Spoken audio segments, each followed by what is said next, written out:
Welcome to Let's Talk Money, Honey, the podcast where we break down the barriers to financial success. I'm Elise Levy here with Holly Henry, and we're your hosts, two financial advisors on a mission to demystify investing, unravel the complexities of money, and sprinkle a little wisdom into your life. Whether you're a seasoned investor or just dipping your toes into the world of finance, join us once a month as we discuss how to navigate life's financial twists and turns. Just remember, building wealth and living your best life should be empowering, not intimidating. So listen up and let's talk money, honey.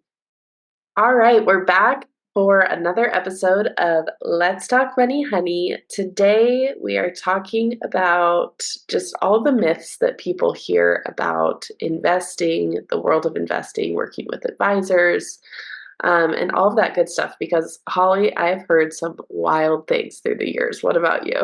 Yeah, absolutely. I mean, we're going to call them myths, but these come from like conversations that we have with clients on a regular basis, or even from prospects that are just a little shaky about not understanding investing. So from the very beginning, it has been mine and Elise's goal is to just like help make this process easier for people, help them to understand, men and women alike, about what investing is. Yeah. So, Well, and I think a lot of people come in with a lot of preconceived notions of what it means to work with an advisor, what it means to be investing. And so I feel like our first meeting is kind of being like, no, you're wrong. yes, and I feel like so many people feel like they need to come in with experience and knowing what the stock market is. And honestly, if people would just sit down and say, "I know nothing," tell us what it is. It's okay. It's okay to know nothing at the beginning. You're going to learn. It is definitely a process. But I'm going to start off with a myth that I've had this with someone that's near and dear to my heart, and so it's been almost like an argument. And so the number one myth is the stock market is like gambling at the casino. And again, I've heard this several times. Absolutely. And if you are investing correctly, which again is why you need to have a financial advisor. No, it's not like gambling at the casino. Now, I will say we're not going to recommend penny stocks. We cannot discuss crypto. It's against like our license. We're not going to do it. There are things within investing that, yes, it is. It's like gambling. However, if you stay vested in funds that are good quality, if you stay in the market long term, remember investing is not a short term strategy. You're not going to get rich overnight. You need to think at least 5-10 years. Retirement, you need to think 20-30. It's way out there. So again, that's the importance of starting young. So no, if you're investing in good quality mutual funds, even good quality stocks, but again, this is important to go to a financial advisor. Um, it's just not. At least I don't know if there's anything that you want to add to that. Well, and I think like the core thing I think about gambling versus investing is gambling, the longer you stay at the casino, the lower your odds are of winning. And investing is the exact opposite. The longer you're in the market, the higher your odds are of getting your money back plus return. So that's just a core thing. Another one we hear about a lot is the more stocks you own, the more diversified in your portfolio you are. And I think why that kind of gets misconstrued is people are like, okay, we know we don't want to be invested only in Apple. So I'm going to buy Nvidia and Amazon and Microsoft and all these companies. But what you're doing is you're buying basically the same exact stock. You're buying a high growth tech stock. So you're not diversified at all. So that's where financial advisors come in and they help you. And what we use is called modern portfolio theory. But you want stocks that are going to perform at different times. So in a recession, for example, things like Costco, utilities, those are going to perform better in a down market. Where in an up market, you do want those like high growth, super tech oriented stocks that are going to perform really well. So it's just very it's all over the place with how you want to invest and build a balanced portfolio. But just because you own a lot of stocks does not mean you're diversified. Mhm.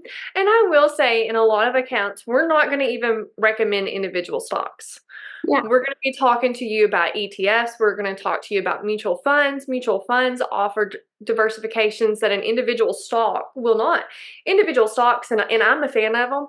I have my brokerage account to where I'm buying and selling.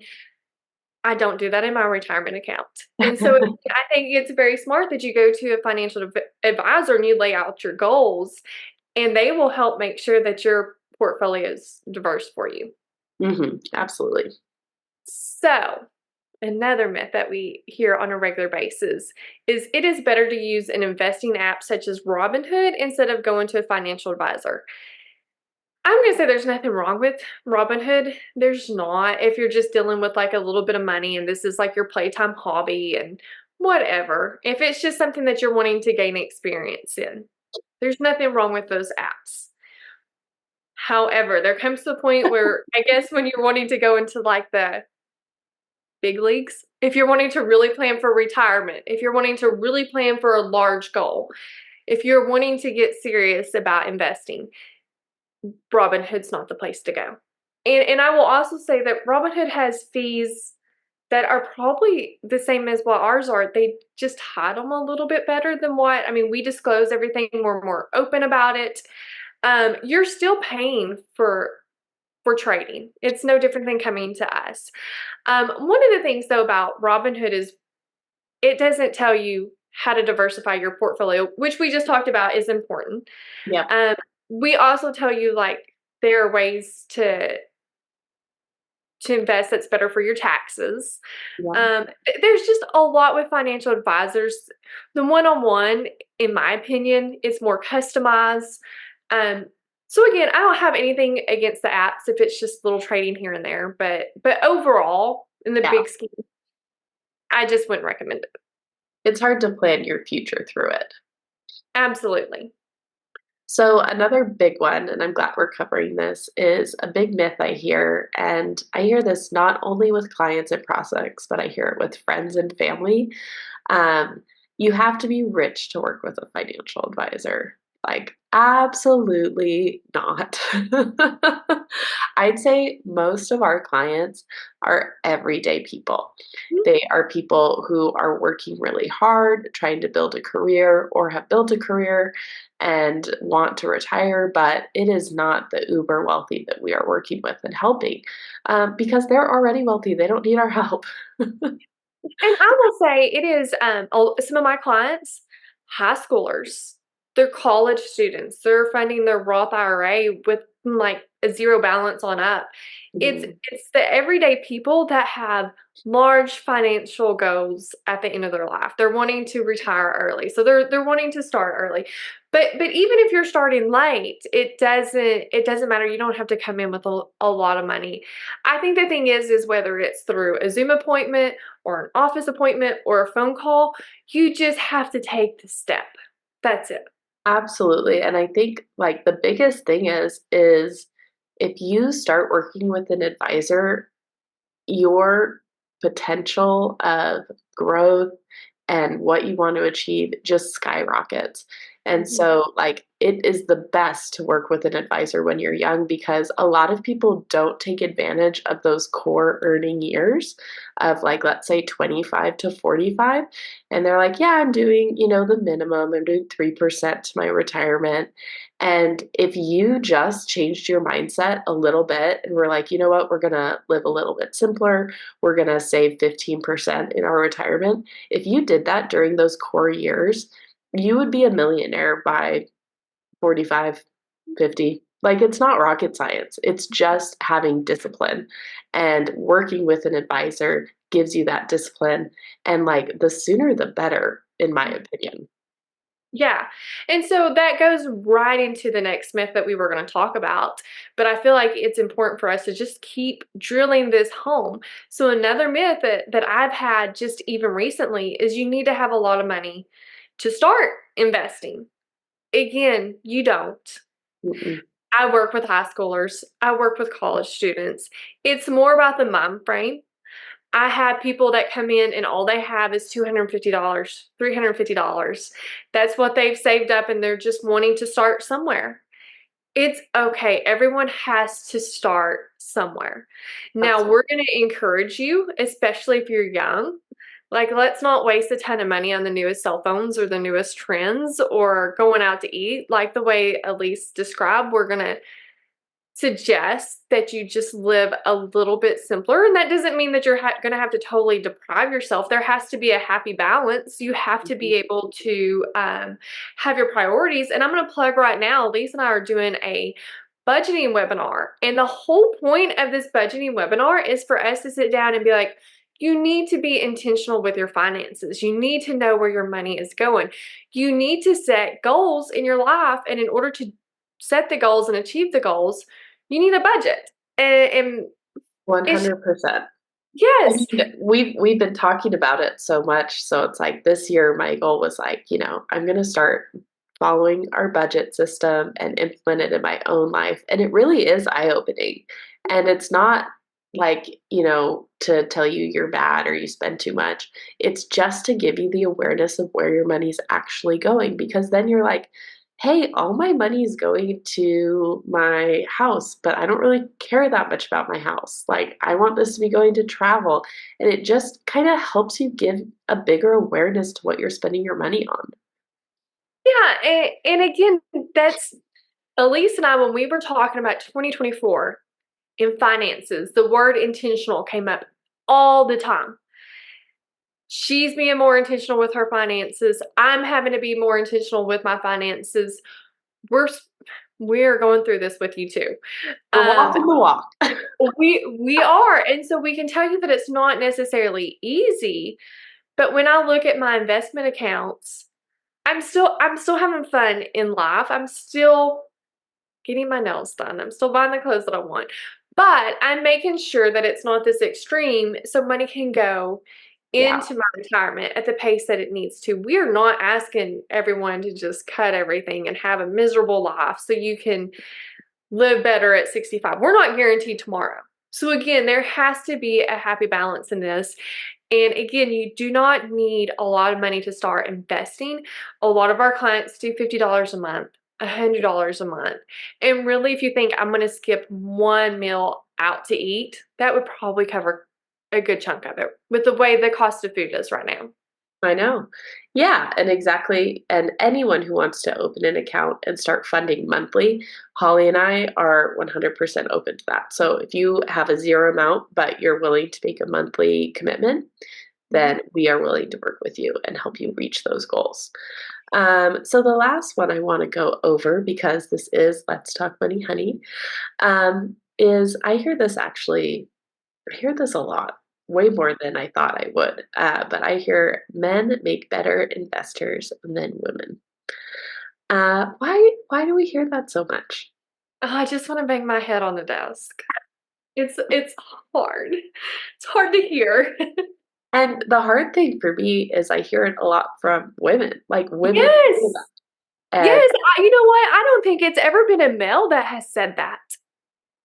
no, and I don't know what it is, but for whatever reason, we're told we're not good at this kind of stuff and it's not our expertise. And so we kind of take that in, and that's like how we feel.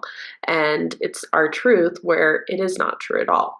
And why it's not true is actually like women, it's been studied. So this is a Fidelity report that came out in 2021, but women continually outperform men with an average of 4% in their retirement portfolios. And you can imagine that adds up to tens of thousands of dollars over time. I think why this is, and the study that I read this in, it kind of went into detail, but women are actually known to be more disciplined and more thoughtful. So they're going to be able to contribute more consistently. They're going to be able to make those monthly commitments and keep going and keep investing. They also are known to be more curious, so that leads to more open-mindedness, which means women are actually more likely to work with an advisor than a man because they want that outward expertise, and they know they're not the expert, so they seek it out. And they like collaboration, so again, they're gonna be more likely to work with an advisor, and as we know from the data and just our personal experience, you're so much more likely to reach your goals working with an advisor than working solo and doing it yourself. Holly, what can you add to that? Because it's just so powerful, and I feel like it's like our core message is let's talk about It money. absolutely, it's something that I feel like we're very passionate about. And I think we've had those meetings that have just broke our hearts, that talking to females that for whatever reason they're not comfortable in investing, but they're forced to figure it out. Mhm. We need to remember that women typically live longer than men. So there's a good chance that a female's going to outlive their spouse. Let's also be real that divorce is rampant. You're looking at 50% of marriages end. The chances are there is going to be a time in a female's life that she's going to have to stand on her own 2 feet. And for me, this is something that, again, I'm passionate about. I want to make sure that every female feels equipped, that if they find themselves in that situation, that they know what to do, that they're not coming in here panicking, that they are comfortable to have these conversations. And again, especially in a marriage, if the husband wants to take a lead, fine. But still know the finances, still understand investing. It doesn't mean that you have to be the one to make the decisions. It just means that you know what's going on. Absolutely. And I think, like, just to share a personal story, I had a client come in and they're going through a divorce, and they were married over 30 years. And she was like, I don't know how to pay my bills. Mhm. He's like, I haven't paid a bill in 30 years. I don't know how to do it. And so it was that eye opening that even though, we want your marriage to succeed, we want you to have a great partnership. And I get it. I come from a household where, it's like you can be in charge of this and I can be in charge of this, but having the knowledge and knowing how to do it and knowing what's going on and saying like, oh yeah, we're doing this to our retirement and we're in this investment and we work with this person, like you need to know that. Because yeah, you never know what unexpected life things can happen, and you want to be prepared for that moment. Yeah, and I think I'm going to also share another story because if you're a female and you don't know, there is nothing wrong with that. You just need to start learning. We will walk you through that. We will help you however we can. And it doesn't mean that you're unintelligent. And I want to just go back to a podcast that I listened to it, and it was by a lady that has an outstanding career, and she has a team of people that works for her, and she was actually a Christian influencer, and huge following. And she went through a very, as you can imagine, unexpected divorce. Yeah. And here she is, almost 50. She didn't even know how much her mortgage was. She didn't know what the percentage was. I mean, she knew that she had investment accounts. She didn't know how much was even in them. And she basically did this entire podcast that was like, women, figure this stuff out. And if someone at her level in her career and is smart and is just a wonderful overall personality can get to that place, it can happen to any of us. What Elise and I say is this is a very non-judgment. Again, we can all find ourselves in that situation, but it's time to learn and pivot and grow. Elise and I were just having a conversation about being uncomfortable in different situations Yep. and how it's not fun, and how basically we're holding each other accountable, and how we're going to have to just go through different things that we don't want to do so we can grow. Yep. And I do think that Elise and I, when people come to us, we're here to help. We try to make this as very comfortable, and remember that it's a private space, and anything you have to say, it doesn't get repeated. No, but you have to have that internal desire to grow and growth is uncomfortable as we know and Yes. that's I think that's our mantra for the week, Holly, is be comfortable being uncomfortable. Yes. You know what? Let's just make it the full year. And I just hope that some of these people that are listening to this will do the same and make that first uncomfortable call or send that first uncomfortable DM to our business social media accounts that say, hey, I don't know how to even get this started and what this entails, but I'm Yeah, ready to grow. I'm ready to absolutely. learn. Yeah. So that's all we have for this episode, but I do want to plug, like Holly said, we have a webinar coming up. The link is in both of our bios. It's on our newsletter, and seriously, start signing up, getting involved. You're not going to regret it. Mhm. This is our mandatory disclosure statement. Elise Levy with Legacy Wealth Planning in Reno, Nevada. Securities offered through LPL Financial, member FINRA SIPC. Investment advice offered through Mariner Independent Advisor Network, LLC, a registered investment advisor. Mariner Independent Advisor Network, LLC, and Legacy Wealth Planning are separate entities from LPL Financial.